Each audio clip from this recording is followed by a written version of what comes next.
Abu Bakr பயந்தார்கள் தான் நயவஞ்சகனா என்று, உமர் பயந்தார்கள் தான் நயவஞ்சகனா என்று, ஹந்தலா பயந்தார்கள் தான் நயவஞ்சகனா என்று. இவர்கள் எல்லோரும் இறைத்தூதருடைய தோழர்கள், இறைவனால் சொர்க்கத்திற்காக நற்செய்தி சொல்லப்பட்ட பொருந்திக் கொள்ளப்பட்டதாக கூறப்பட்டவர்கள். இவர்களே தங்களுடைய ஈமானை தாழ்வாக பார்த்தார்கள்.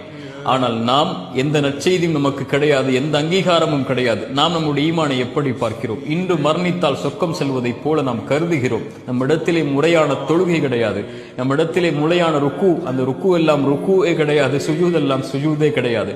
நாம் செய்கின்ற பிரார்த்தனைகள் எல்லாம் முழுமையான பிரார்த்தனை கிடையாது, ஓதுகின்ற குர்ஆன் எல்லாம் முழுமையான ஓதுதல் கிடையாது. எந்த செயல்பாடுடைய அங்கீகாரமும் தரமும் இல்லாத நாம் நம்மை எப்படி பார்க்கிறோம்? பிறருடைய குறைகளை ஆராய்வதை விட்டுவிட்டு நம்முடைய ஈமானை தாழ்வாக பாருங்கள். திருமறை சொல்லுகிறது, உங்களை நீங்கள் பரிசுத்தப்படுத்திக் கொள்ளாதீர்கள், இறைவன் தான் அறிந்தவன் உங்களில் யார் அவனை அதிகமாக பயப்படக்கூடியவர்கள் என்று.